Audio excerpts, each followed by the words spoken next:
Hi, everyone. Thanks for coming out on such a dreary day.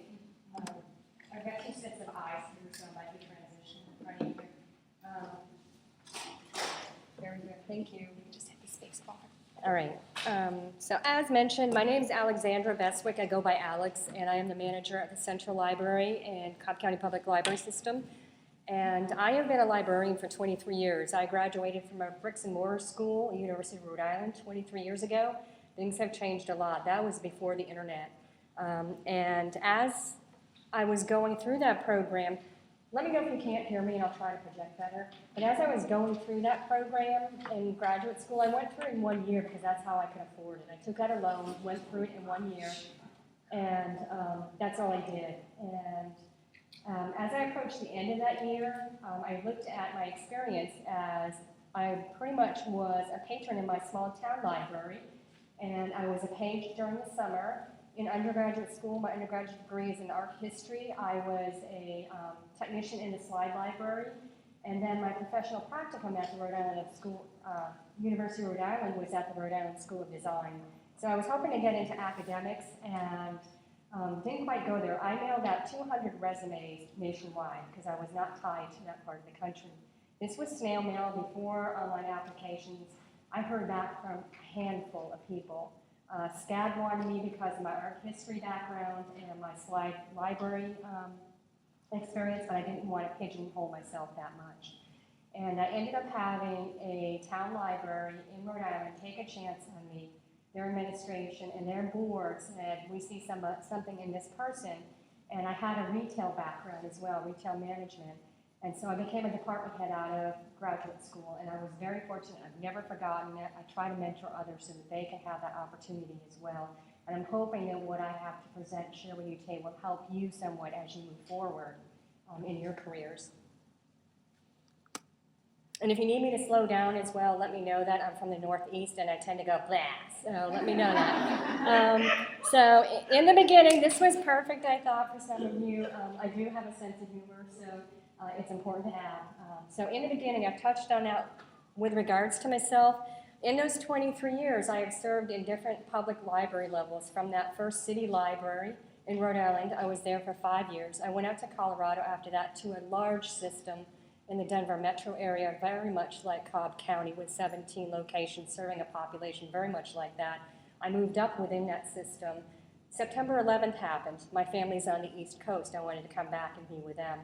I became the assistant director at a library in Rutland, Vermont that was funded by 5 towns. Very interesting when it goes out to funding time. And supervising union staff, which is also very interesting. And I, to be honest, will not do that again.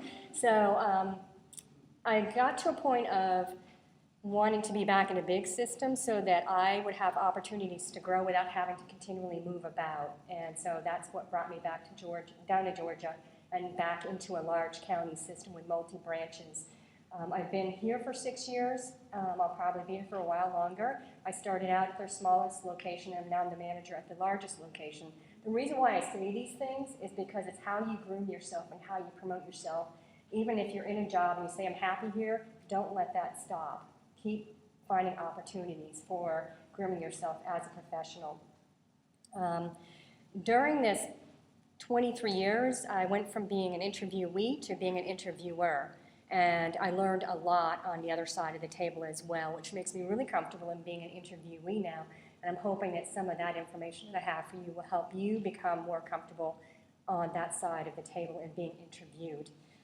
I have some questions for all of you. Are you all in graduate school right now? How many of you are in graduate school for your library degree? Okay. How many of you have your graduate degrees? Okay. Are you all working in a library right now? No.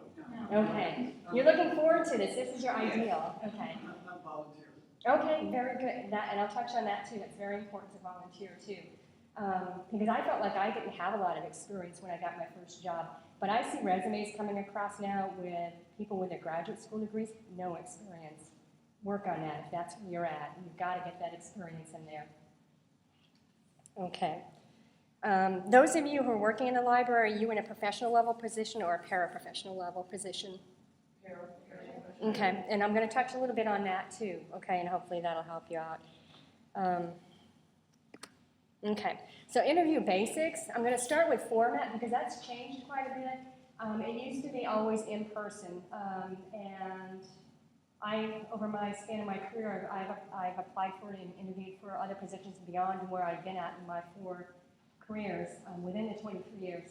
And they've been in person, but they've also transitioned to in phone, where if it's like Colorado, I did a phone interview initially. You know, they do their initial screening that way. If you're doing a phone interview, make sure you're in a quiet space, that you're not distracted, that you've got your glass of water, that you've got your questions out for them as well. And you want that to be really professional as well when you're in your phone interview, because that can make or break it. When I interviewed for Cobb County, I was like, oh man, I blew that interview, you know? Didn't know it. They just like had a whole different concept of me than what I came away with it. I'm like, I'm not gonna get that job. But they really wanted me, and so they had me come down for an in-person interview. They did not cover that, and that's what you're gonna encounter too, is that not everybody can pay for your flight out to Colorado, or my flight from Vermont to Georgia. So you have to, if you're looking nationwide with your position, make sure you have that in the back of your mind that you really wanted to do that and save that money to do that. Another format piece of this beyond the phone interview is a lot of places are going to Skype or similar, okay? So to keep in mind with that when you're interviewing via Skype, that you're dressed in a professional manner, that you're dressed like you're there in person with them, that you watch your habits when you're interviewing on Skype, that whatever's in your background is neutral and uncluttered. So they're seeing all of that and they're taking all of that in. When they're looking at you, they're like, oh, look at that on their bookshelf back there kind of thing. So just keep all of that in mind, that whether it's a phone, whether it's a Skype, whether it's in person, you want to be professional from beginning to end. Okay. And I'm an introvert, so I always have to refer to my notes, and I apologize for that. I think many of us can relate to that, maybe.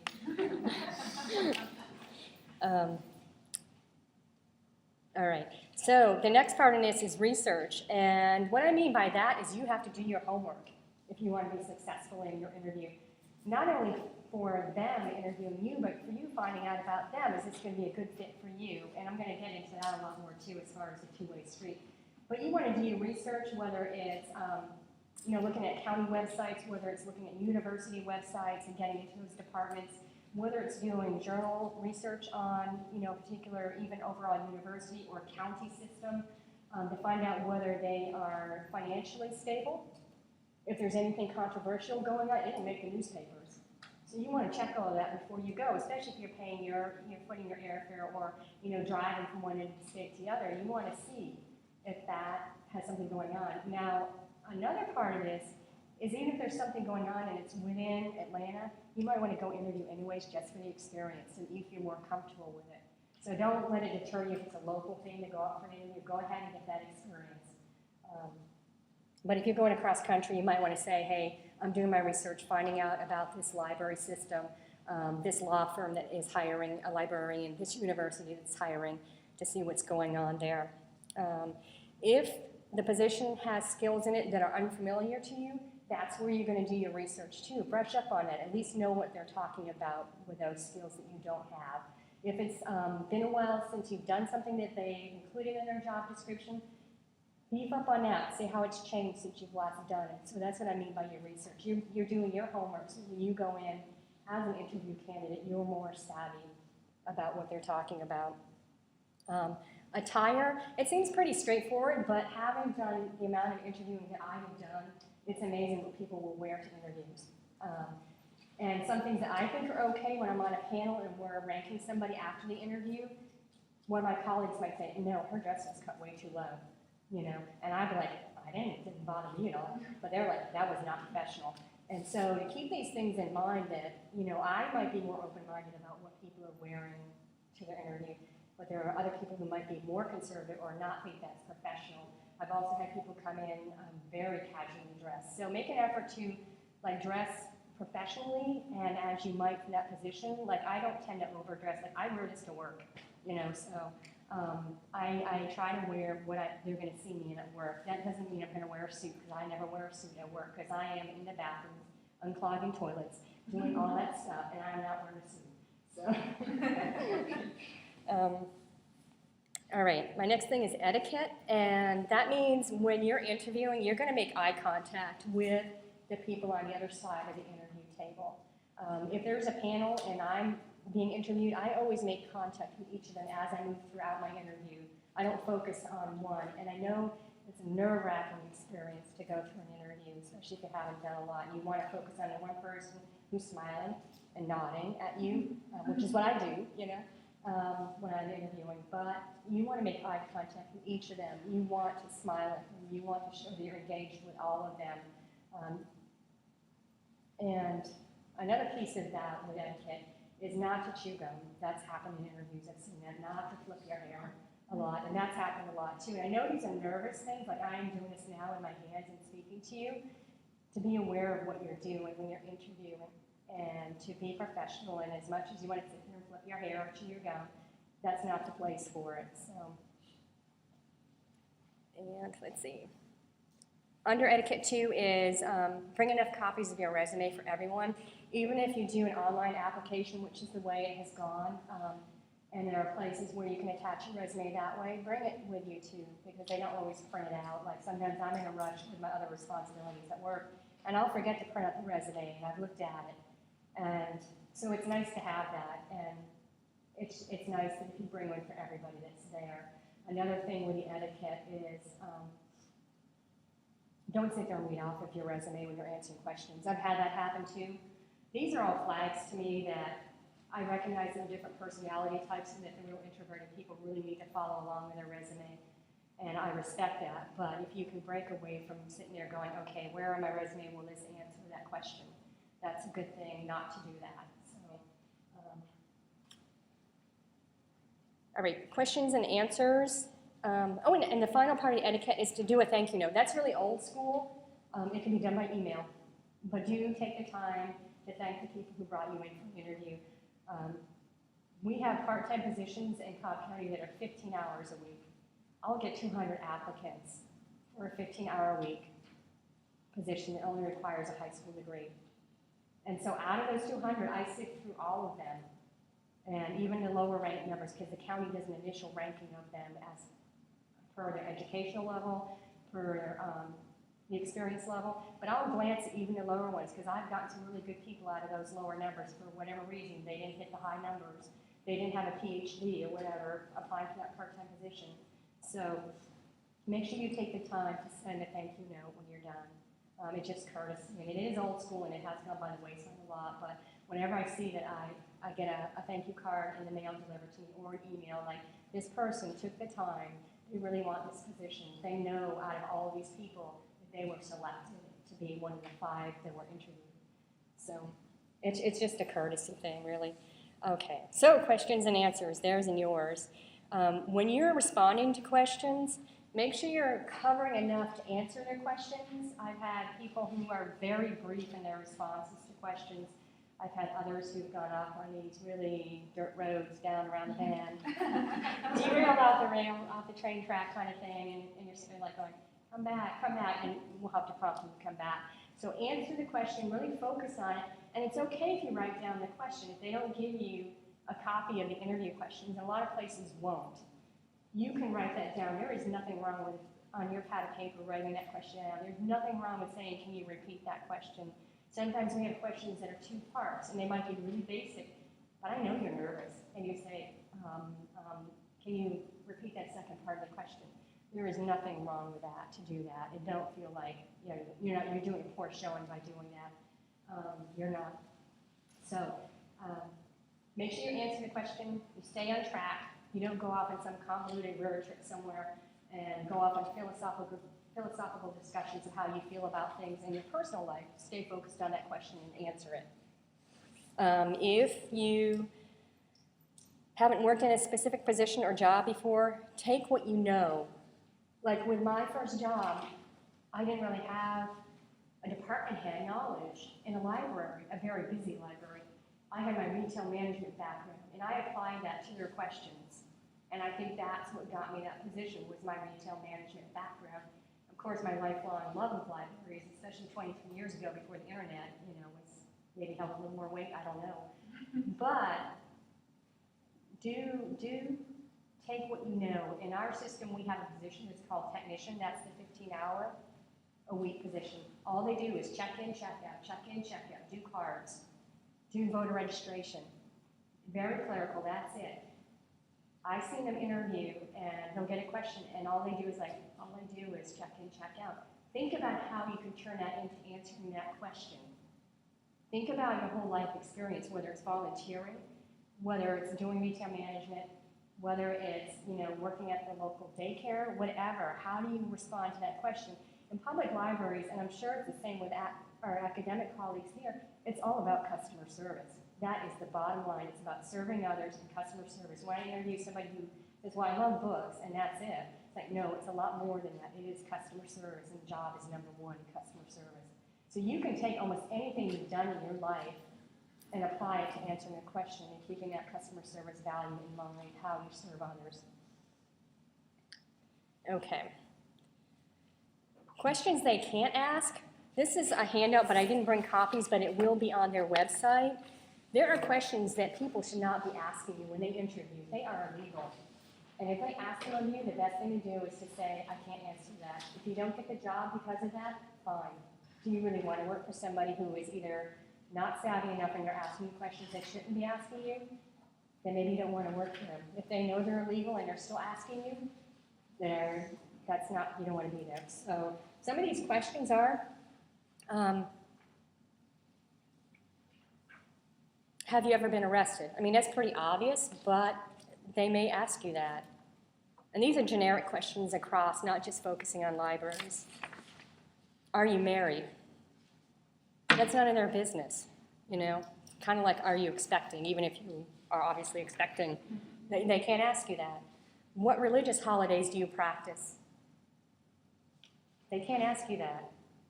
And they're doing that because certain religions have more holidays and people strictly abide by those. And so they might need more time off around certain times of years. And heck no, I don't want that person taking all this time off in the month of November or whatever. They can't ask you what your religion is. Do you have children? They can't ask you that. What country are you from? They can't ask you that. Is English your first language? Do you have any outstanding debt? Do you socially drink? When was the last time you used illegal drugs? How long have you been working? What type of discharge did you receive in the military? So if they ask you those questions, like I said, this is posted on the website. Don't go there. There are other questions like, the expecting child one that they can't ask you either. When it gets into your personal life, they can't be asking about that. If they see that you walk with a crutch or whatever, they can't ask about why and what that means. So. What website are you referring to? It's the EEOC. no, it's where you're posting the PowerPoint and everything. Oh, that'll be on our main page. It isn't up yet, but for instance, we're going to put up a full archive of this presentation. Oh, so yeah. you'll be able to find all of that. Yeah, and I have my email posted on the last slide. If you want to write it down and email me, I'll be glad to email it to you as well. The federal government, the Equal Employment Yep. Opportunity Commission also has good resources Yep. about which questions are illegal. And there are ways an employer can phrase some questions, but they have to be careful Right. in order to make sure that they're asking in a legal way. Right. And it has a lot of good resources there. Yeah, because it ties into even transportation questions about getting to and from work.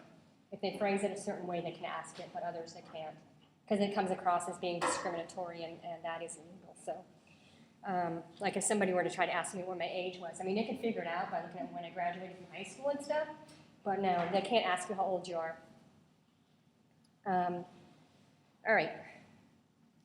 Interviews are a two-way street, a process of discovery for interviewer and interviewee. So this is for you as much as for them. You want to make sure you're going there, you want to work there. You don't want to get there in 2 weeks in and say, man, this really stinks. I don't like these people, or I don't like these customers, or whatever. Because then you're kind of stuck, and looking elsewhere, especially in this day and time.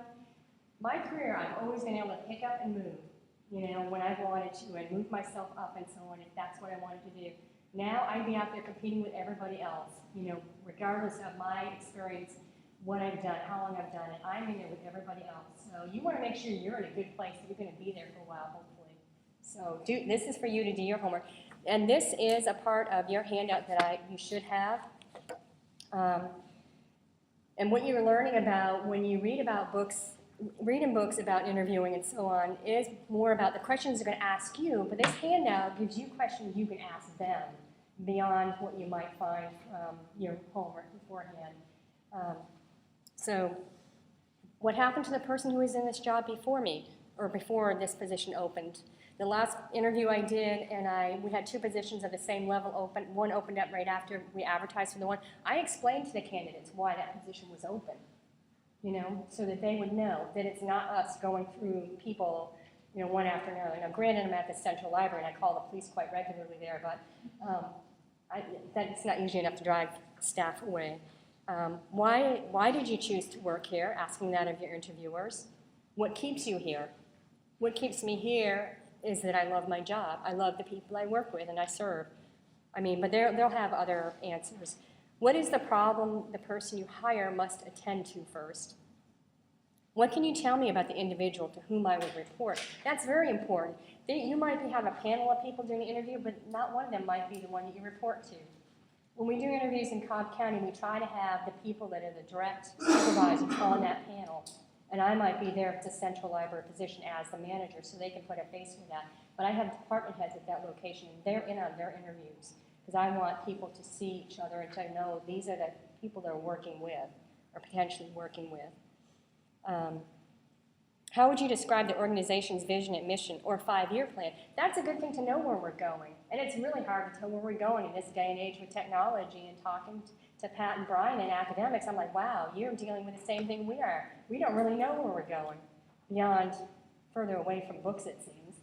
So what's our next step? Okay. You also want to assess your strengths, because usually and that's in your handout. I'm not going to go through those, but there's knowledge-based skills, transferable skills, and personal traits. The reason why I have those on there is that a lot of places, such as Cobb County, because we're so conscious of being fair to everybody and working on the human resources guidelines, we have questions we use for everybody for the same position throughout the system, regardless of the location, which of the 16 locations. And they're going to entail these types of questions, knowledge-based. They're going to touch into your knowledge-based skills, into your transferable skills, and into your personal traits. So look at that, and that's where it's going to go. Making a so-called weakness seem a positive, usually you'll get a question. Describe to me your greatest weakness. Describe to me your greatest strength. Take that weakness and make it a strength. Mine is that I'm a real big picture person, so I don't always see the minutia, so that can be a weakness for me. But when I go in, I'll say, this is my weakness on one hand, and this is why. But on this hand, it is huge strength, and I know to tap into people who have that narrow focus on things to help balance my big picture. So you're taking something that you might think is a weakness, but when you look at it, there's a strength to it too, and spin that on it when they ask you what your strength and what your weakness is, because your weakness is also a strength. Okay. Scripting your answers. And that ties into the weakness and strength. If you think they might be asking that type of question, just write it down. When you're looking at all the interview books or whatever, that's a more difficult thing to do, the scripting of the answers, and that handout gets into it a little bit more versus me talking about that to you. Do you have any questions? We always wrap up our interviews, and I'm not sure if Pat and Bryan do at their locations. Do you have any questions for us? No. That's not the right answer. Yeah. I'm sorry. That's all right. I missed your question, but I have another question. Sure. And that is, and I actually went through an interview, with somebody asking me this question. And that is, wouldn't you like to retire? Wouldn't you like to retire? They asked that of you? Retire. They asked that of you? They actually asked me that question. No, I don't think they should have, to be honest. How would you answer the question? I would say I'm not going to answer that. My response would be retirement is a personal choice, and what areas I have to do on the job that I'm interviewing for. My personal response would be that retirement is a personal choice, and can you please tell me what that question has to do with the job I'm interviewing for? Which puts them on notice that you know that's an illegal Yeah, they should not have asked you that. It's age discrimination. It's completely discriminatory. Mhm. Some of us just aren't really retired. No, I'm gonna be working until I'm like 75, 80, you know, I swear. Might downgrade a little bit. Drag me out of here. Yes. These are good suggestions and questions, but I doubt, I'm just guessing, I mean, if you're only, okay, 5 minutes, this is towards the, right at the end of the meeting, there might be a little time. I doubt there would be time to ask all of these questions. No, there isn't. So you're not gonna ask all of these. Pick the ones that are gonna give you the answers you want. Even if it's one, say, this one's gonna get me what I want to know about these people. Watch their body language too. Are they interacting with each other in a relaxed manner? Are they tense? I went on an interview, and I was like, I do not want to work for these people. You know, they did not make eye contact with me. They were looking down all the time. And there were issues going on, and those issues came out shortly thereafter. Their director got fired.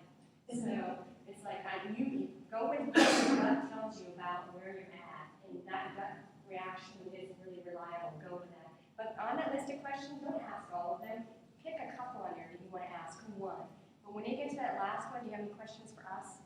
That's where you might have that, or, you know, say, I went to your website, I saw this. When I see that somebody's done their homework, it shows they're engaged, they love their profession or their soon-to-be profession, they want to get in there, they want to help out, want to do a good job, and it shows that they've done their homework, and it makes an impression on me as an interviewer. So you don't want to just say no at the end. I actually was asked one of the county libraries, and I really was thrown off and tight-tongued. Oh, they asked if you drank? Oh, yeah. They said they were a dry county, and it was against the rules to drink or whatever. Yeah. So, Well, complimenting health business employees do a very high standard, and they do not ask questions like that. So. I didn't know that. Yeah, no. And sometimes you might feel like, you know, I want a job so bad, I'm going to work there anyways. But just remember, either they're just ignorant and they don't know they're not supposed to be asking it, or their ethics for them are a question too. So, and I'm not sure how much I'm doing on time here. You doing okay? Okay, perfect. Thank you. Alrighty. Let's see. Sorry, I lost my train of thought. I love answering questions. That reference librarian in me. So that's something you just kind of never let go of, even though we get away from that. But so yeah, it's the being prepared. What information do you need? That ties back into the research that you do. Timing is important. You will have to use your judgment about the number of questions you ask to answer your question over there. It's right here. When to ask them. Think of this as a conversation, a two-way street. You're having a dialogue here. When I'm done with an interview with a candidate, I give them my business card. I say, if you have any questions, let me know. I am, here to answer your questions. If you don't hear from us in a certain amount of time, don't hesitate to check with me. You can email me, you can call me, let me know, because I am there to serve them as well. They're my customers too, the interviewees. Questions give you the opportunity to find out if this is a good place for you to work before you say yes. Okay. That's a part of it too is, why is it taking so long to hear back? And I don't know if it's the same in academics, but publics are very slow. And it's because we're in government, and we have a hierarchy to go through. And it can take 3 weeks before you hear back, because we have this whole hierarchy to go through. And so we warn our candidates that, it might take this long, and we're on a 2-week pay period, and all of this stuff ties into it, explaining it. But if it takes too long, if it feels like it's taking too long, it doesn't hurt to call and say, hey, what's going on? Like our human resources personnel in Cobb County Library System was out with a death in the family, so she was out for 2 weeks in the middle of a hire. So there are different parameters, but it doesn't hurt to ask. Just don't make a pest of yourself when doing it. That drives me nuts. So calling, once a week, a couple times a week. If they give you a time frame, call if it seems like it's taken longer than that time frame. It's my responsibility as an interviewer to call everybody that I've interviewed and tell them if they've got the position or not. Not everybody will do that. Sometimes you'll get a form letter. Sometimes out of those 200 applications, you will not hear anything. It's just too many, and you'll just get a form letter saying, you didn't get the position, or we are not scheduling you for an interview. So that's reality. So okay, so job offer, salary negotiation. There really is no salary negotiation in public libraries. I hate to tell you. And I'm sure that they will discuss this as far as academics. You can see a range for a public library position, and like when I came to Cobb County because of my background, they started me not at the bottom of the range, but midway through it, and I said to them, can you give me this much more? Because I was taking a pay cut coming from Vermont down here, and they did that. That's not going to happen anymore as much. That was 6 years ago. So that's pretty much gone by the wayside because we are so tightly budgeted. But if you've got experience, you most likely won't start at the bottom of that range. You'll start above it. If you don't have experience, you're going to start at that bottom range. So, but it gives you an idea of where you could go in the future as far as that salary range. But you're not going to negotiate that. Relocation expenses, those days are pretty much over. The last time I had that for me was 15 years ago, when I went out to Colorado. And so don't anticipate that'll happen. If they offer it, that is wonderful, so but don't expect that that's gonna happen. So you've got your job. I'm gonna go through your first year. What I see makes you successful when you're working in my environment in the public library, working for me or my colleagues, what we're looking for there, and what I've seen over 23 years that makes somebody successful in their first year. Be proactive.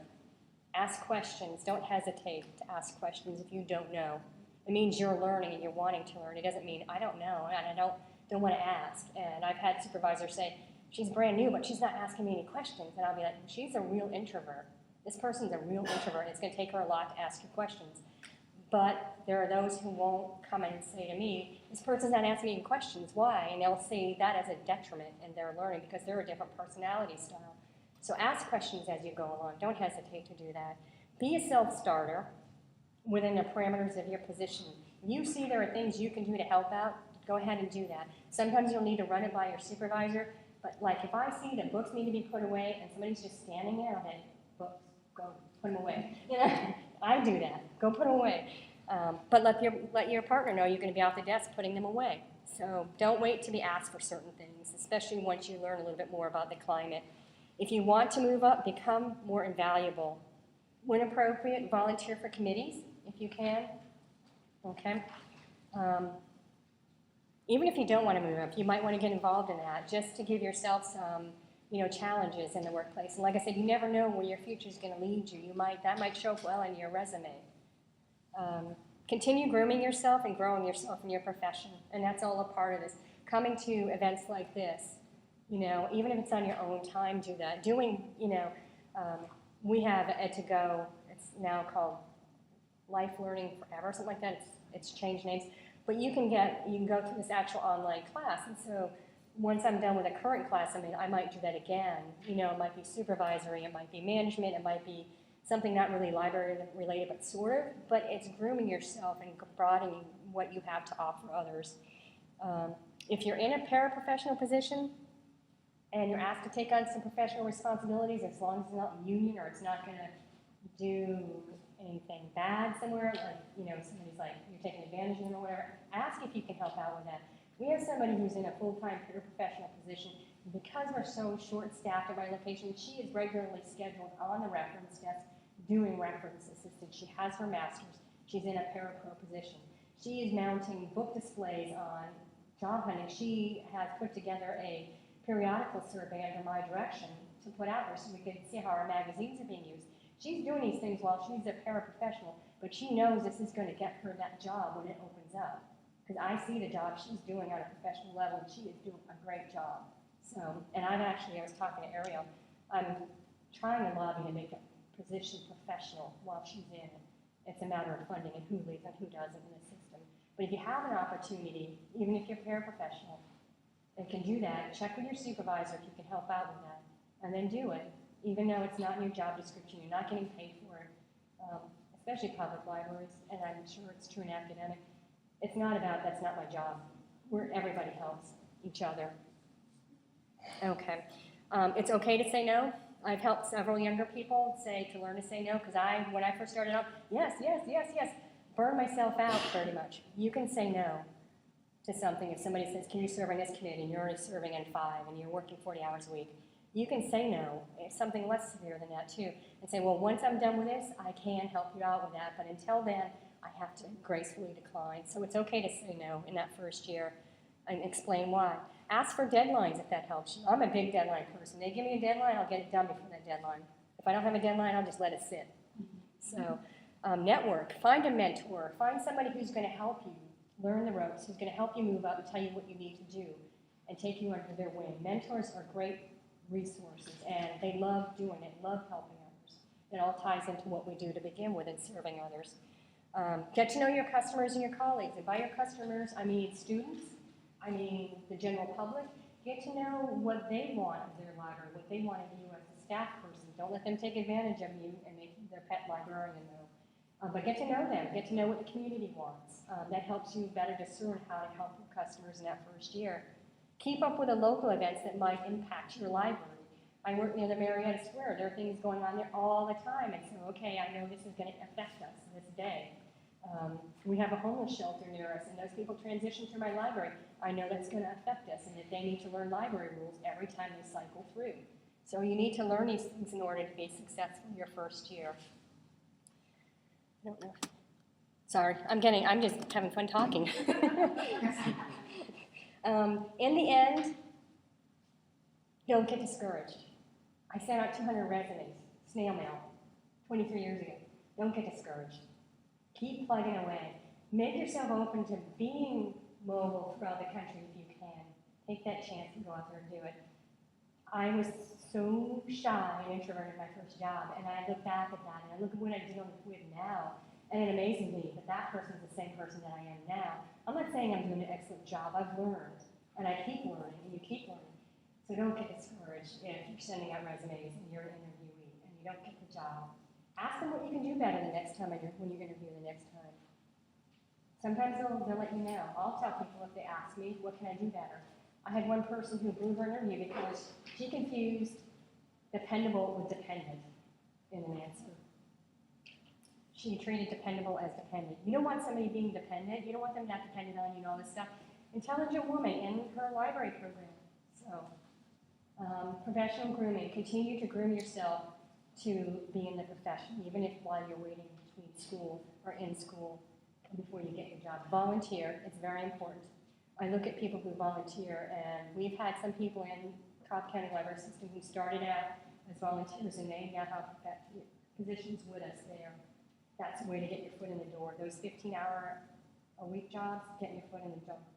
So those are things to look at in the end, and hopefully this will all help you as you move forward in your profession and in your career. So it's really the sky's the limit to what you do with it. So, and I want to thank you all for listening to me.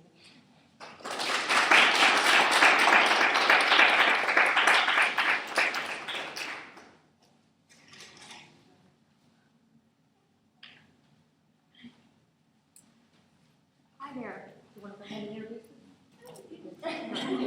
I'll introduce Pat. Okay. Okay. Next up, we have Pat Hawthorne, who's the Intern Chief Administrative Officer for Emory University Libraries. She oversees human resources, finance, facilities, and external relations. Okay. Thank you. I've spent a lot of my career, all but in academic libraries, and a large majority of it as an HR officer. Prior to coming to Emory, I spent 8 years as Director of Library Human Resources at UCLA. And in that 8-year tenure, I hired 125 librarians and about 300 support staff. So I'm going to talk to you about some high points once you have gone through the interview process and you get that call. And we're going to talk about a little bit about that offer and what that should look like. Now, what I will tell you is this, is when you do get that phone call after you've gone through the interview process and they say you are the candidate we've selected and they'd like to talk to you about an offer, the first thing you need to sort of frame the conversation is who are you talking to, okay? And whether that's academic or public or a special library situation, it might be a different person. At UCLA, I was the only person authorized to make offers to librarians in the library system. It did not come from the department head or who your boss would be. As the director of HR, I negotiated that with the candidates on behalf of the university librarian and the library. In some public library settings, it might be the HR officer for the library if it's a big system, or it might be the county or city government HR office who calls and makes the offer. So it might be an HR person who may or may not have library experience. or it might be your boss, be that the supervisor, the department head, or the library director.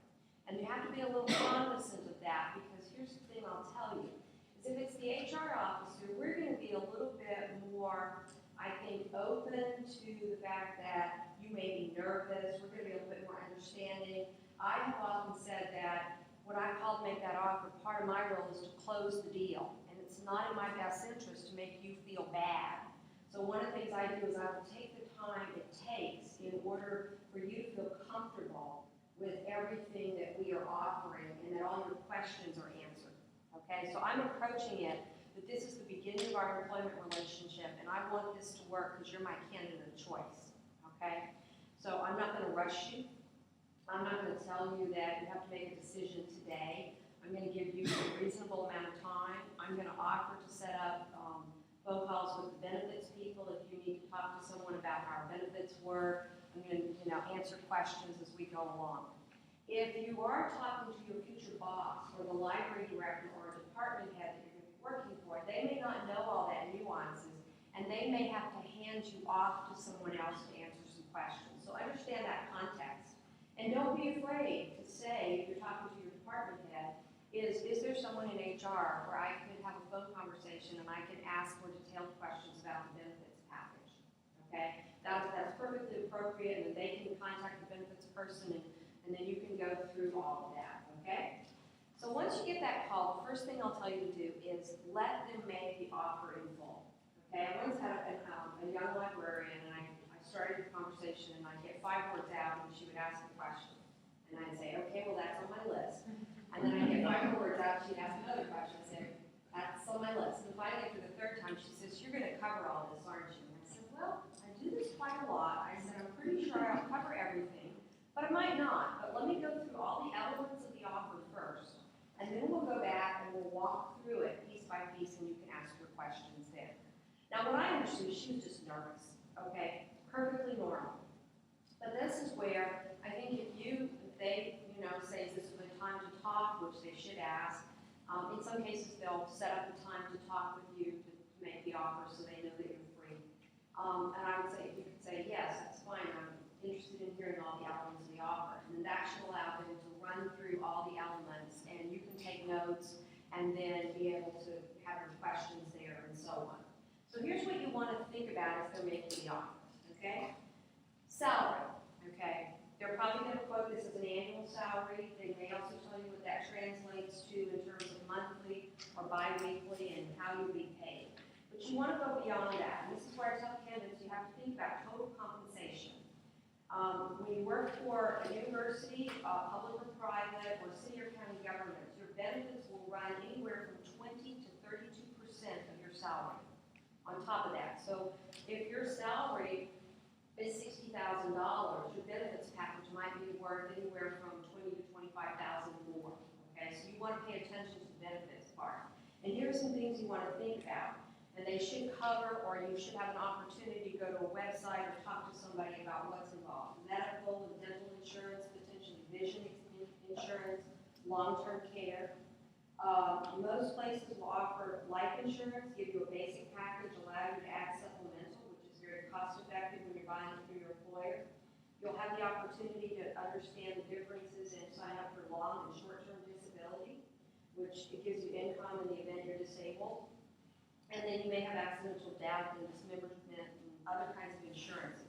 These may not be important to you, but you do probably want to look at them. And what I would suggest you do is take your current paycheck and see what you have and make a column of all the things you have and what you're paying for those, how it works in your current employment or how it's worked in previous employment, and then compare what they're offering. And what you want to know about this is, what does the employer pay in terms of these insurances? What percentage do they pay for the premiums, and what percentage do you pay? Which are required, which are optional? Because you may not need vision insurance, but another person might really want that. You may also want to find out are you able to cover beneficiaries, your children, your spouse, and your insurance, and add them? So those are all questions that will come up when you talk about benefits. You also want to find out about what the leave practices are, vacation, sick leave, other types of leave, like will you be paid if you're called up for jury duty, and so on.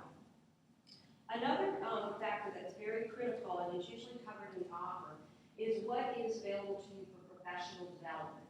Okay, so that's leave and any limits on leave.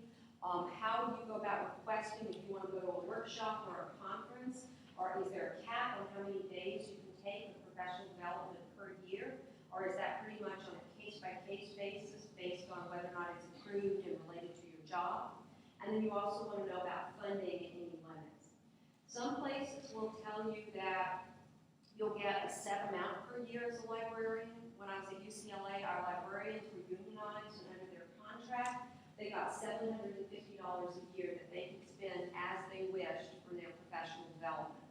Okay, leave was much more flexible, and so if it fit, we would often give people leave, and so they could use that as work time to go to a conference and so on. We had no caps on that. In other cases, I also had additional money in the HR budget that I could fund in addition to their $750, and their bosses and department heads might have additional funding.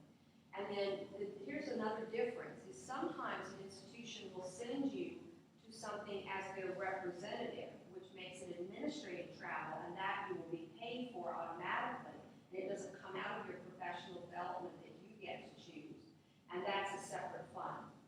So if you're being sent as the library's representative to a regional meeting, all of your expenses may be covered for that because you're the official rep, but your professional development, say you go to ALA or you're going to join the Library Association, is coming out of a separate fund. So you want to find out about that.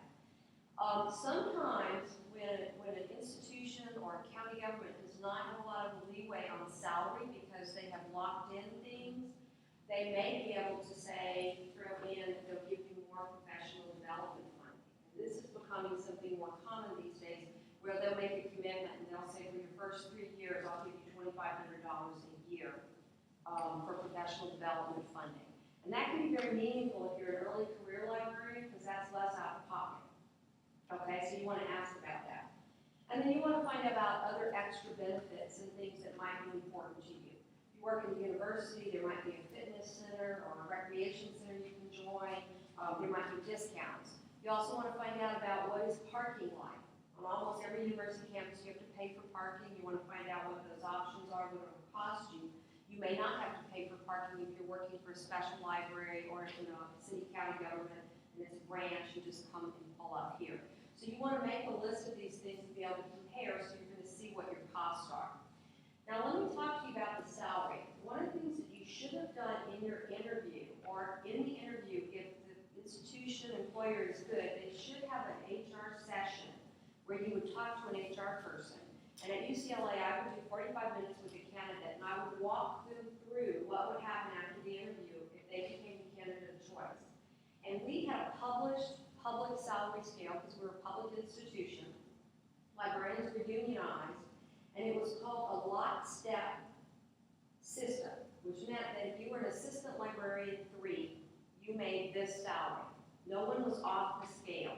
So the scale was set by the union contract, and you had to match up your years of experience to the right particular step and scale. So it started out with 0 to 2 years, and then we had 2 to 4 years, and so on. And I gave candidates that salary scale. And I had done an analysis of their resume, so I could tell them about where they would be. So if I called to make the offer, they kind of knew what the salary was going to be, and I gave them an overview of benefits, so then when I called to make the call and close the deal, I walked them through that, and we would go through that process and answer detailed questions. In a public library setting, there may be a published salary scale on the city county government site, and they may tell you this is what the pay will be for this. They may or may not have any flexibility. So you want to try to find out, if you can find that out in the interview, is there a salary scale that you can share with me? The posting may have the range, and they tell you what the range is for, minimum to the, to what they can pay. That might be quoted as an hourly rate, a monthly rate, an annual rate. You can figure it out from there. Okay, so you want to try to find out that information. Places like Emory have open ranges where we have a minimum, maximum, and midpoint. In the librarians, for librarians at Emory, we basically have an entry-level salary. So what we look at in constructing an offer for you is what are you currently making? What's your job now? What job are we hiring you for? I.e., are we hiring you for a higher level job? And then look internally to see what comparable librarians are making, people who have similar experience and education to you, because we have to manage internal equity, okay? So I'm going to look at those things, and usually when I make that offer, I try to frame that for people so that they're aware of that, okay? So if you know some of that information about salary scale, that'll help you down the road. And then you also want to find out about retirement, what types of plans are there, and what is the vesting period for them. And then what are the employer contributions to retirement, and what are the employee contributions to retirement, and are you required to make contributions to retirement? Some institutions require you to make, so that's important to know. So for example, if your salary is quoted at a certain level, and you have to pay 7% of that into the retirement program, you have to factor that into what's going to come in terms of your take-home pay, okay? So that's why it's important to let them lay out the whole offer. What I'd say is don't say yes or no when you get the call that day. Don't ever do that, okay? Just tell them you need to sleep on it. You need to walk through your notes and see if you have any additional questions. And you can come back the next day and clarify the questions, and then you can ask them when do they need an answer by. It's not unrealistic to ask for a week or 10 days to look at an offer, particularly if you have to consider a family and children, and if you're looking at moves. Now, if you are looking outside of your immediate region, relocation is something they should also cover in the offer. Academics generally do pay for relocation. What we may do is in California, for example, under the librarian's contract with the University of California, the university allows us to pay 50% of relocation expenses for librarians, okay? So I would make that offer. We would pay for the movers, and the 50% that they owed us for the movers, we paid the movers in full, and we allowed the person to do a payment schedule the first year of work.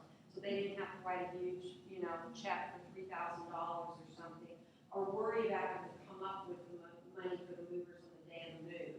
So find out what those options are. And then any expenses that we didn't pay outright, they can turn in receipts. And so if you turned in receipts for $1,500 and we owed you, we're going to pay $750 of those, but you owe us money for the movers, we'll subtract and figure it out and work that out. So find out what kind of relocation they will do. Will they pay for a house hunting trip if you go back to look for a place to live and so on? Be aware that some relocation expenses are subject to taxation, so you want to ask some of those questions and so on. But in the academic community, we generally do pay for relocation. So the next thing I would tell you is be realistic. You should have done some investigation before you went into the interview about salaries, cost of living, what was in the posting, so that you have a little bit of an idea about, like, if I'm going to move to this community, what am I going to be expected to see in terms of cost of living compared to where I live now? What does housing go like? In the interview process, you may have the opportunity to meet peers, and you can ask about what does an average rental go here, what are the price of houses here, what's the housing market like here, and so on. So you can, find out a little bit more about that. You want to also prepare what is the range that you're expecting to be paid for this position. And I would say that you need to consider some factors like what is your current salary, what is the level of position you're currently in compared to the level of position you're going into. Are you going to a lateral job move or an up the next level job, like you're going up to the department head level? You want to look at what the qualifications were, what your experience is, and so on. And you want to kind of look at what's been posted in the position posting, what you know about the compensation system.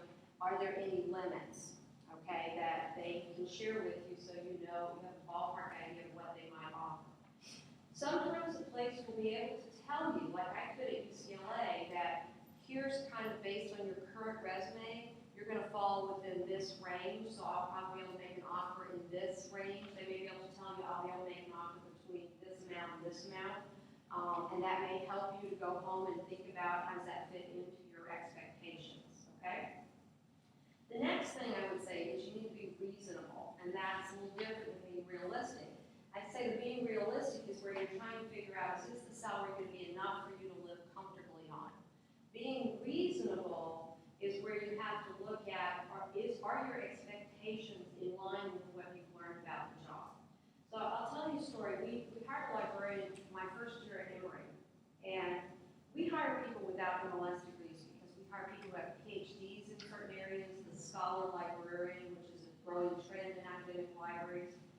And there are some programs where they take newly minted PhDs and train them to work in academic libraries. So they're subject specialists, okay? And this is a national program that I've been involved in.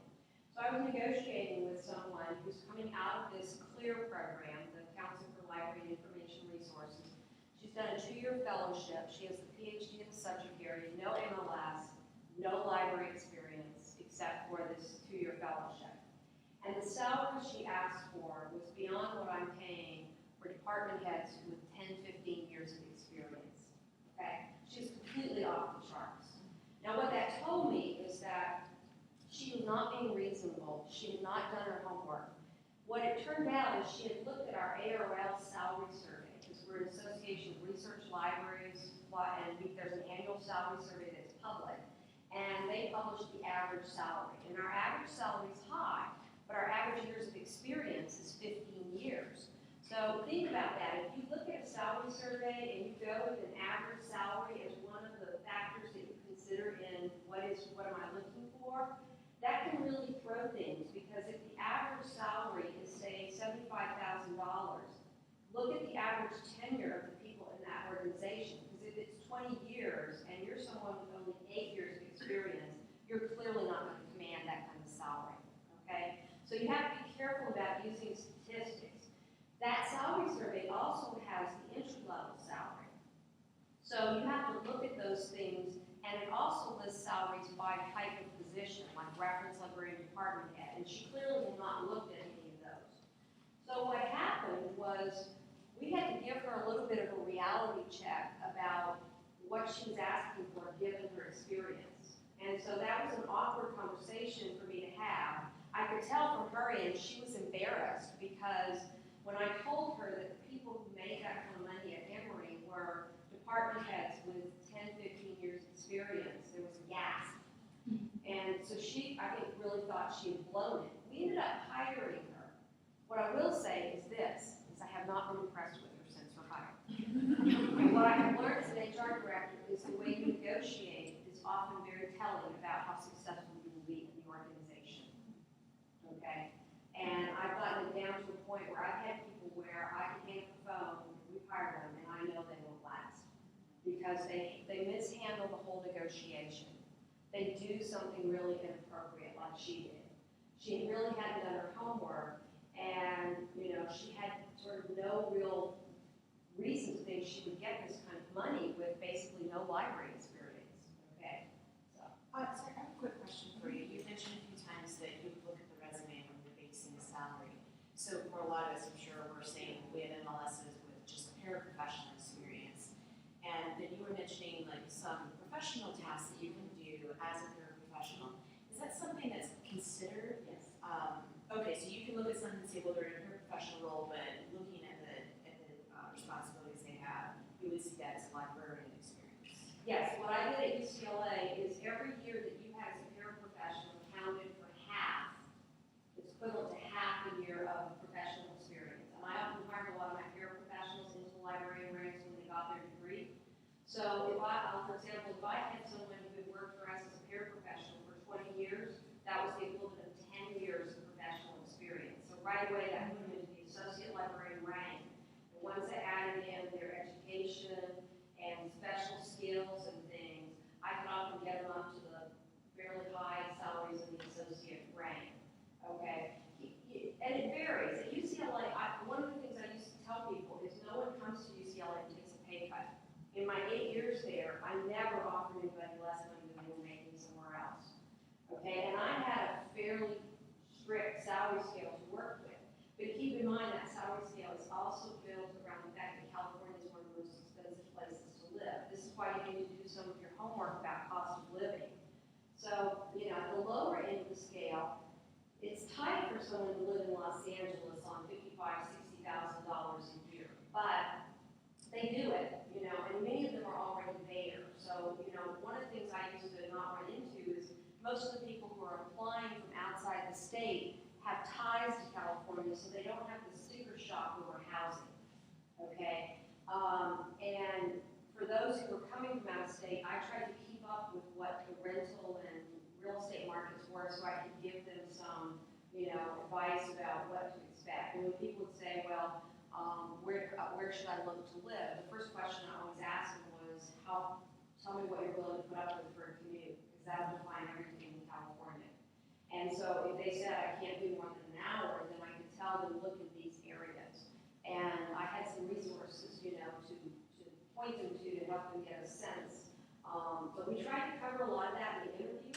UC Irvine actually, as part of their interview process, they pick people who have nothing to do with the search process, and those people go to dinner and lunch with the candidate. So the candidate is told that these people are people who can answer questions about what it's like to live in Orange County. And they can talk about rentals and what the rental market looks like, and what does the housing market look like, and what's it like to live in Southern California and Orange County if you're single or you're married with kids or whatever. So those are questions that you can ask, and you know that these people are not part of the search committee and are not going to play a role in the decision-making process. And they've trained those people to not share what the candidate is asked about, because it has no bearing on whether or not they're going to be the candidate of choice.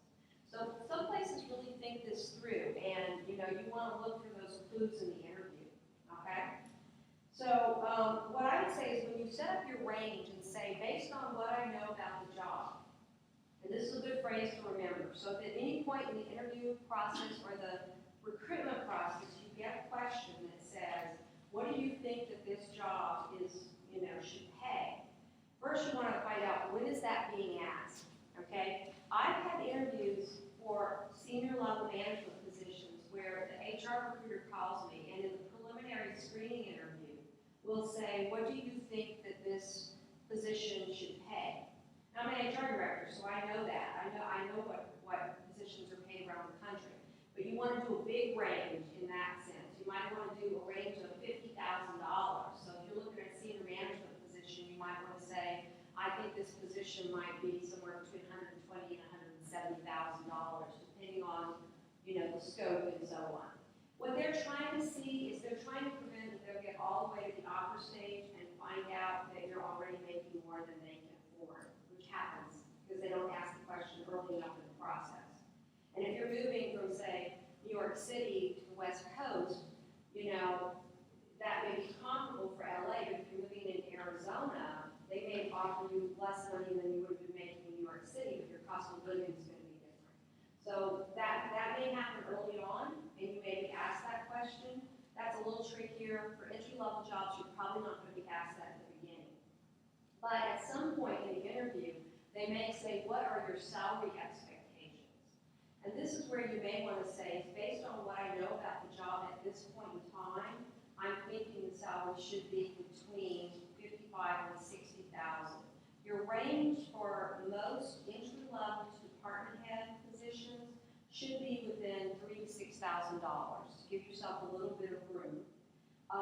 If you're looking beyond the department head level, I think you can expand the range to be as much as $10,000 or $12,000.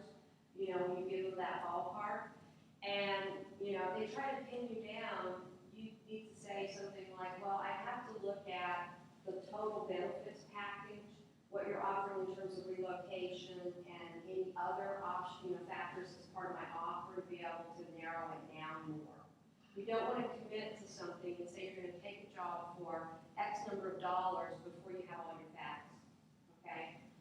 So that's why I say let them make the offer, okay? And it's not uncommon if a place has some challenges on the salary side for them to try to throw in some perks to get you. So as part of that is that they're locked in and they can't offer you more than this on salary. They may say, we'll pay for relocation, just as a, so you don't have to have any outlay there. Or they might say, on relocation, they may say, I'll give you up to this amount. And that may be tied to the level of position. Of course, the higher you go, the more likely that they'll pay it in full, or they'll give you a very generous relocation budget.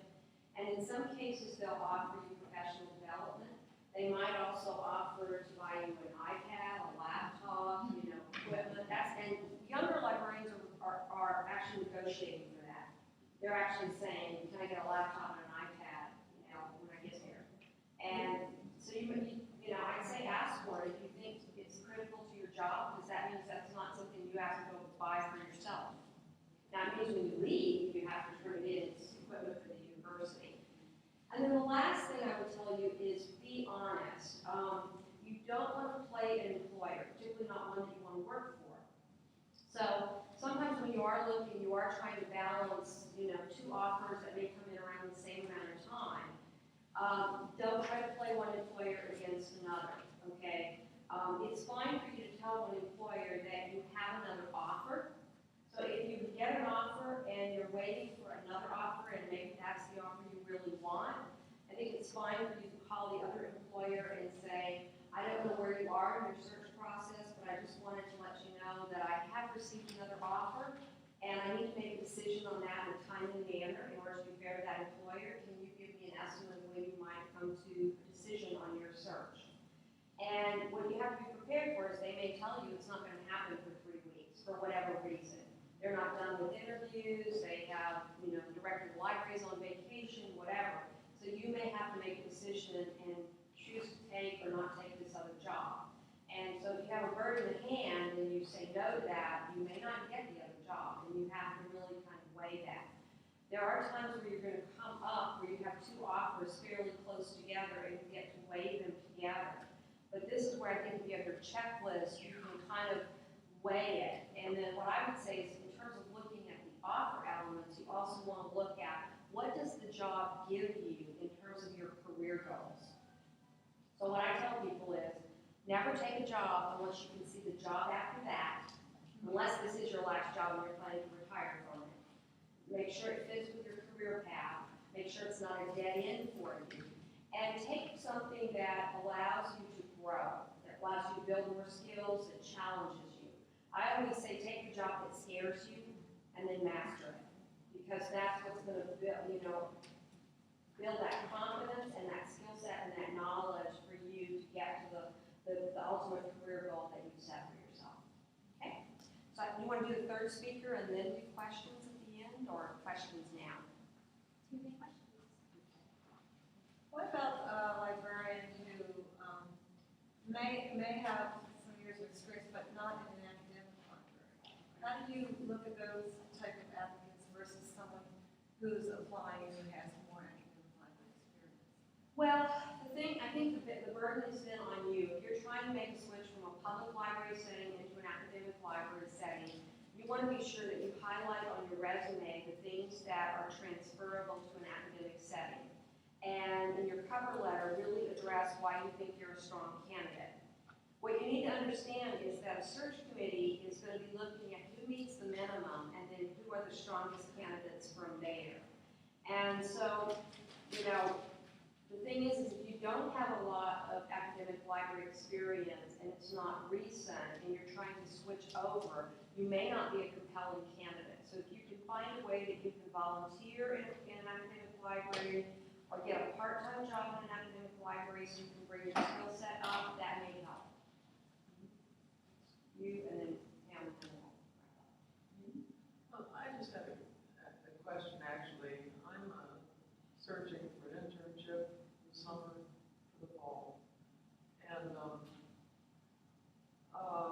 they told me over at Florida State that I could actually graduate without an internship. But it's preferable to have one. So I'm just trying to figure out whether anybody here can help me on that one. we don't generally do internships at Emory. We just don't have the resources to do it. Internships suck up a lot of resources. In terms of whether or not they look good to us on a resume, depends on what else you have. If you have no other experience, like you're coming right out of undergrad and library school, internships and volunteering are going to be helpful. But, if you're going up against people who have 3 and 4 years experience in the profession and in academic libraries, an internship's not going to make you a candidate of choice in my experience. So internships are not that big a deal in academic libraries. They're more so in special libraries and in public libraries from my experience. Yes, as far as paraprofessional positions in academic libraries as a way to get experience, so especially if they're part-time, I have the impression that academic, or especially the university research, hire only students, graduate students and students, or you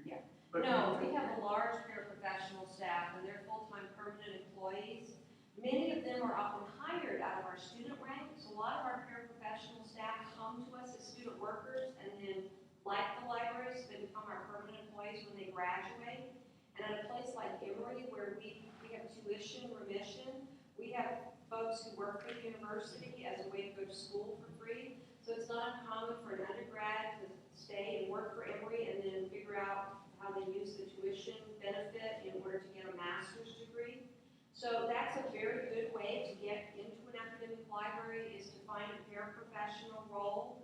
What I would advise you to do is try to find one that will position you for the type of first library job you want. And I wouldn't say that that's access services, okay? Access services is kind of in academic libraries. It's not a real glamorous area. We hire a lot of students in that area, but it's kind of, in academic libraries, it's kind of the dead-end place. It's not necessarily going to lead you to a librarian job. So you might want to look for a job in reference or working with instruction or digital scholarship. You want to look in cataloging and technical services and digital scholarship. But I mean, if you come in and all you're doing is shelving books, that's not necessarily going to make you the hot candidate for the reference librarian opening that we have when you're ready for it. Sorry, just a quick question. I'm just wondering what best practices are for, now we're seeing a lot of job postings where it's email to HR at Emory Library. Yes.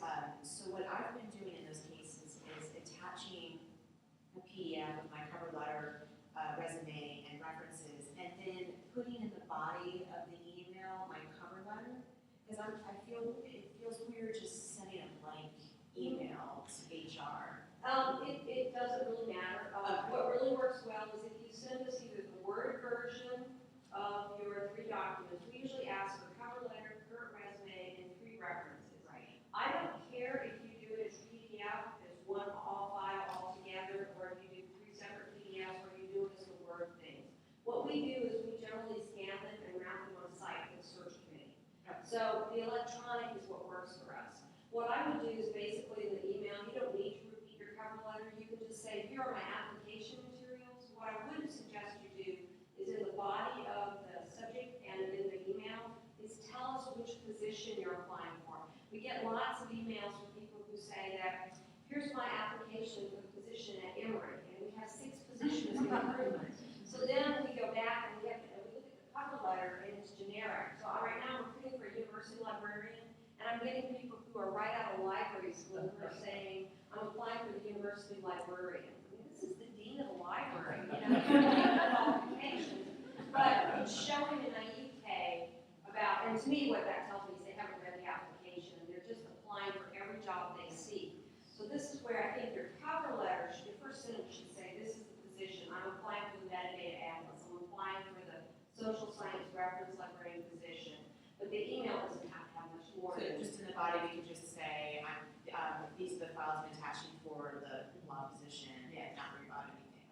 Okay. I noticed for Emory University, right? Right. I noticed on the website, if you're applying, they're saying use my cover letter or my resume, and say if you just use that. Oh, you're talking about the brass ring site. Yeah. Okay. Okay, I heard her just said email. So Wait, we have should I do there's both? 2 options, okay? If you go through the brass ring site, which is the campus HR site, we'll accept it both ways. That's fine for you to do that. But for a librarian position, which librarians are faculty equivalent, the other option is for you to come to the library website and go find our employment page, and we just have an email that comes to library HR, and it allows you to just basically send an email with your 3 documents, and you don't have to go through the brass ring department. And for us, that's straightforward. We're just trying to make it easy because that's the norm in academic libraries, but the campus allows us to also use brass ring. There are a few academic libraries that are now requiring you to go through their campus application, whether that's brass ring or PeopleSoft or People Admin or whatever. And if they point you that way, I would say go ahead and do that because that may be the only way they're accepting applications. And what they're trying to capture is the EEO data. And so they're funneling everybody into that system because when you register yourself, there's a section where they give you the option of doing your EEO data, which is then disconnected from your application. And the EEO data goes to the EEO office, and your application goes to the department. And then they're connected in the system, but they're not connected to the hiring department. So we don't see the EEO data in the Department And if you apply for a librarian job, we send you an acknowledgement email with a survey that is handled in another department for the EEO. So it is a little complicated, but you have two options for applying. Either one is fine. We'll get to you. Okay.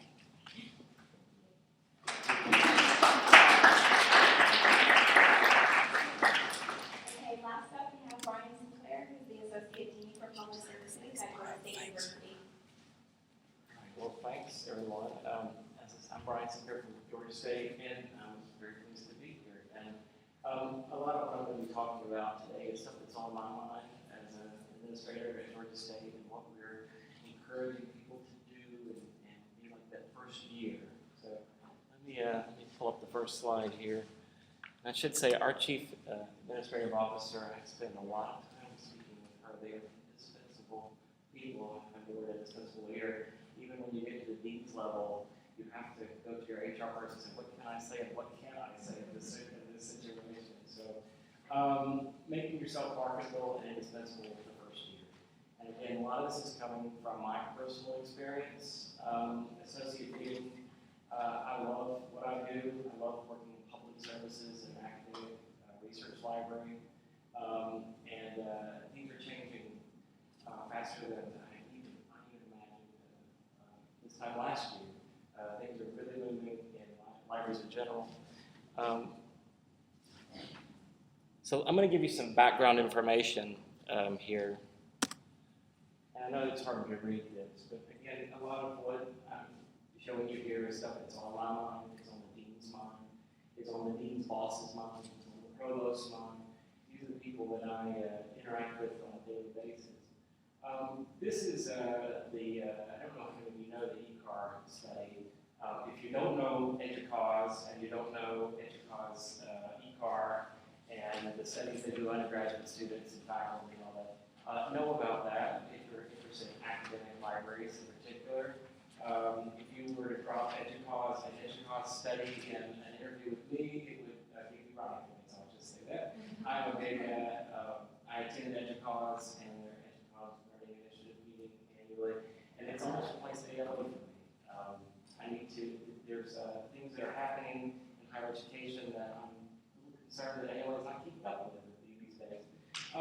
So this right here is a slide from the right side. It's from the latest ECAR study of undergraduate students in information technology. I'm going to get to my point in a minute, because this is about your first year on the job. But knowing about ECAR data is important. And what they did is they asked undergraduate students in the United States, I believe in Canada, they asked them how important are these things listed here: library website, course management system, web-based productivity software, that's Office 365, Google Docs, Google Drive might be included in that. Some campuses use Google for their Gmail and calendaring. E-books, e-textbooks, web-based citation and bibliography tools, that's your Zotero, your EndNote, and e-portfolios, which is Snapshot there. And so the important thing for me as an administrator as I look at this is they ask undergraduate students how important, or what's the magnitude of the importance of this, and how often do you use it? So the bigger the circle, the systems we talk about, its magnitude of importance, and then of course the percentage. And you'll see there at the top, this is what the kind of thing that I pay attention to. The library website has kind of plateaued there, I guess. And of course, our learning management system has use of that has increased, and its magnitude of importance has increased. And that tells me that probably more students are accessing online materials through the course management system than their library website. And this is something that is important. This tells me that we should be embedding ourselves in the course management system, and that foot traffic in the library has plateaued, but also access to our website may have plateaued. This is not going down. At least we'll know that next year. But this is the kind of data we look at quite a bit. I like to put all my own interpretations here, but just looking at the data shows me that the library website has been surpassed by something else on our campuses. Okay. The second slide, this is from, if you don't know about this, you should know about this. This is the Ithaca SNR Faculty Survey. This is the latest one for 2012. If you were to Google Ithaca Faculty Survey, your first hit, and the last slide, if you were to Google e-car student survey, you first hit. What this tells me is it asks researchers at the top. I don't know if you can read that. I'm going to read it to you. I usually don't read a slide. I'm going to read this to you. Below are 4 possible starting points for research in academic literature. Typically, when you are conducting academic research, which of these 4 starting points do you use to begin locating information for your research? And this is asking faculty, again, U.S., maybe Canadian, North American, university, libraries, universities, I should say. And you'll notice that the first one, a specific electronic resource, computer database, is still by far where they start, but I'm not so sure that doesn't include Google Scholar. But we could talk about that. I guess Google is a research engine that we don't pay for. Some of the content in there that we do. A general purpose search engine on the internet, though, is increasing. Your online library catalog has taken a dip, but has a slight increase in 2012. And the library building is, for all its purposes, irrelevant to the lives of the faculty. Okay? Now, I show you these 2 charts because, and those are just 2 charts from 2 very large surveys. And I show you those 2 charts because, as I said when I started this talk, I'm very excited about what I do. I'm very excited about being in public services and libraries, but I'm also excited about the opportunities that these challenges provide. So let me go to the next slide and tell you a story. So a quick story. I increasingly, although I deal with reference and circulation, although we don't have a reference desk anymore, we don't have a circulation desk anymore. We have a combined desk that provides all services to students. I'm asked all the time by faculty on campus and administrators, what do you do? Because I am very interested in technology, and I'm very interested in data services and helping faculty with grants and data management plans and all these good new things that we're doing. And so the other day I was speaking with some key administrators on the campus in Atlanta, and I have asked for some money, and I got the money to build a data center in the library to work with researchers, undergraduate researchers, graduate students, faculty, and they can come in and do data visualizations and work with data sets, and they can work with census data and SAS and all these great products and do visualizations on a big video wall. And so I'm going on and on and on about this vision for the library and moving out collections and building it.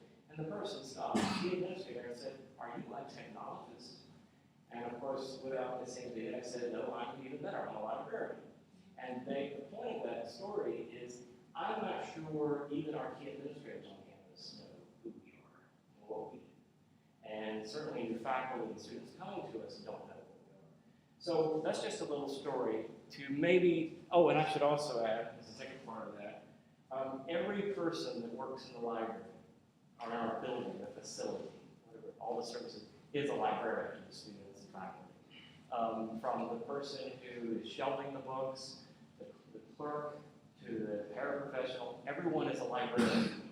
And yet no one knows what a librarian is, but that's what we all, so we're all librarians if you work in a library, according to our faculty, students, and administrators.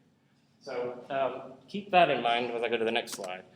So if you need be, in your first year of defining who you are, have the approach solution. This is academic libraries and research libraries in particular I'm talking about. But I've also worked at liberal arts colleges and private and public liberal arts colleges.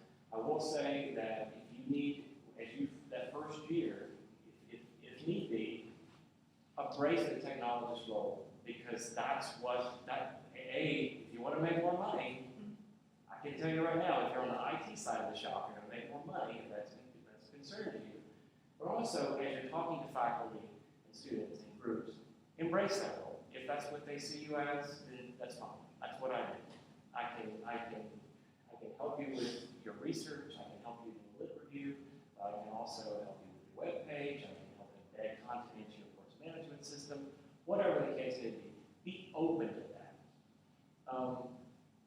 Be open to how we are evolving. And maybe the next slide will even get more into that.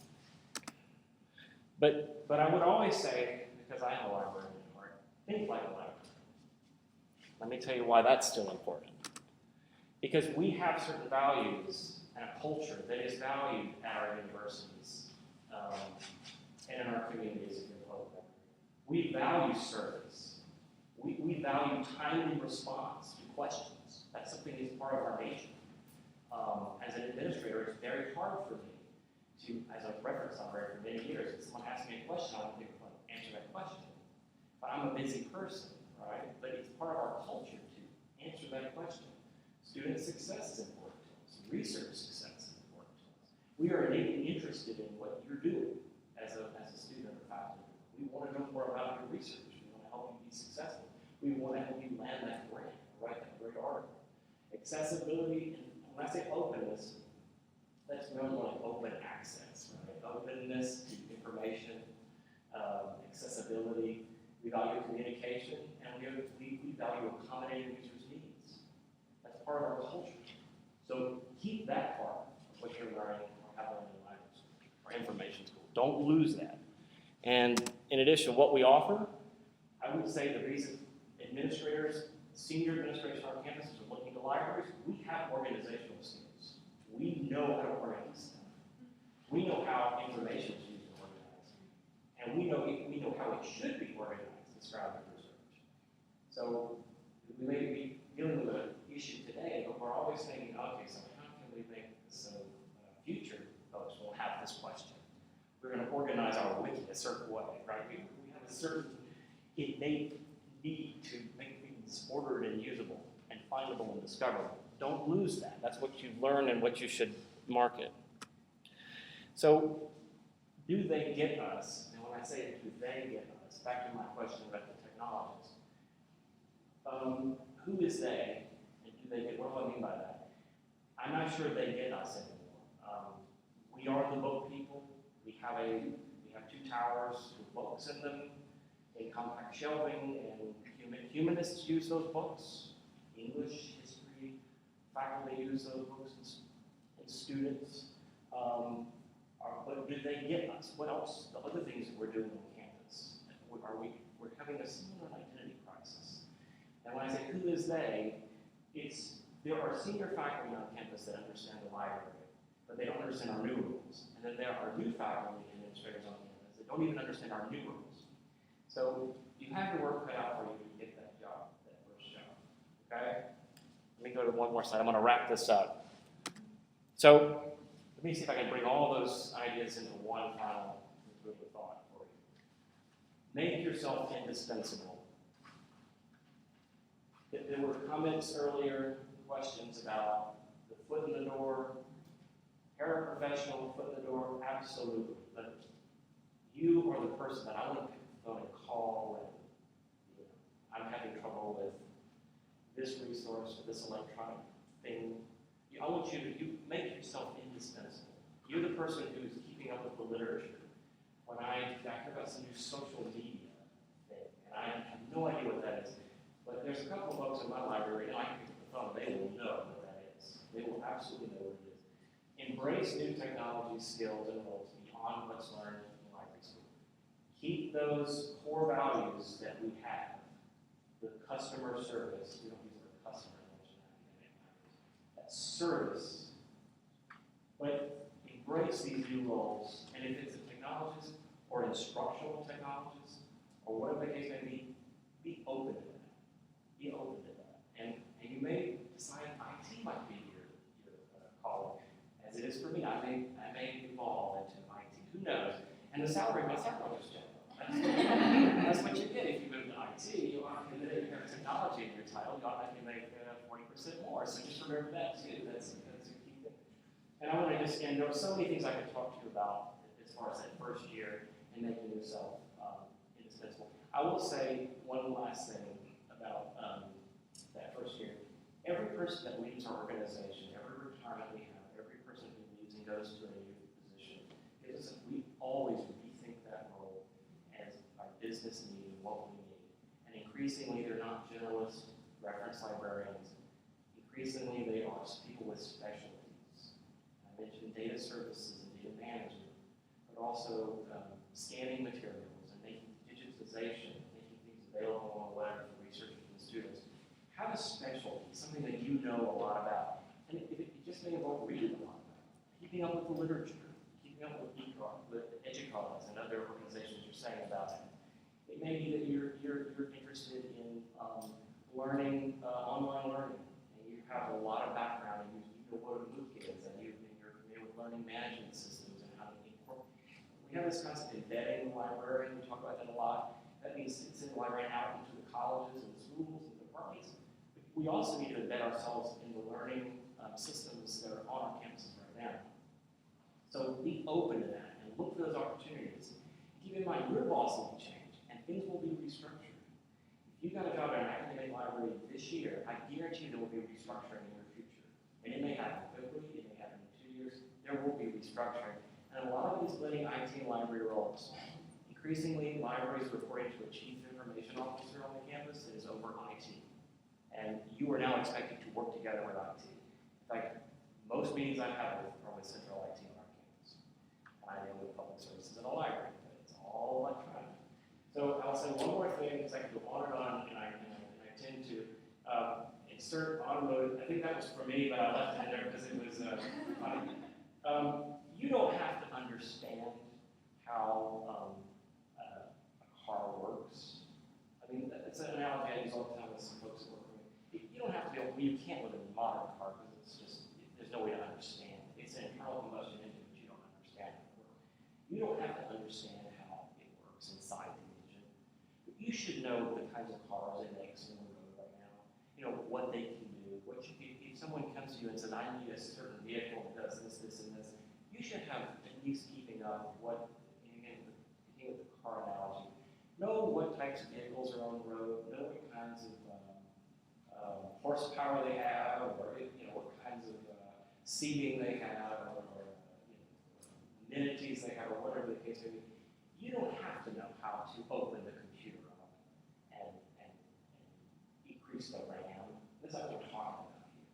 But it's the literature and what's going on. That's what. Because when you're at the table and you say, I was reading the other day in, Nature Journal, I was reading the other day about, the number of students that are doing this. That is going to get you, someone say, now watch this person. This person's keeping up. This person knows what's going on in higher education. Because higher education is undergoing tremendous change as in our libraries. So I'm going to wrap it up here, and because I could go on and on, but that was what's on the mind of an associate dean for public services and research library this last week. So thank you, and I can answer questions, of course.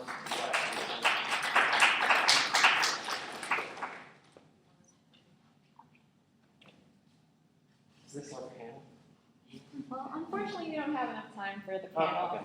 But we're going to take questions for the speakers, like if you want to ask any questions. If you plan on emailing them our panel questions later and posting it to our website along with the archive. So any questions for our speakers? I've got two quick ones. For me? No. Oh, okay. So you're off the hook. Good. The Plum County librarian. Yes. I'm sorry, I did not want to. Alex. You mentioned doing extra things. When you're just getting your foot in the door, I had noticed that it's kind of frowned upon to work off the clock. It Why is. are you coming in on your off day to learn to work at microfilm machine? How do you get around that without stepping on toes? It depends on each place you're at. Each place is different as far as their culture. Cotton County is very careful that we're out that door no later than 7 minutes after closing. We do not, come back. I'm salaried, so I can put in 60 hours a week. It doesn't make a difference. But the other staff, they want to get out because we're on the clock. We're saving the taxpayers. Once you hit that 7-minute time, usually overtime. So as far as that goes, and that's on your time that you're doing that. I would not frown on it if somebody's wanting to do something on their own time. That's me. So you have to know the culture, where you're at, and who your supervisor is. And each branch is different. I think in Cotton County, the management there is very supportive of, like, we want you to do the Ed2Go classes. If that's something that you want to do for yourself as well, to better your position, I am fully supportive of people wanting to get into the profession and what they're doing. Sometimes we have on-the-clock time where we can do that. At the reference desk in between patrons. As long as you're not ignoring your customers and you're helping them, you can take away and look at journals or whatever. And you can encourage that they keep up with, CNN or whatever while they're at the desk, because that's a part of their job. So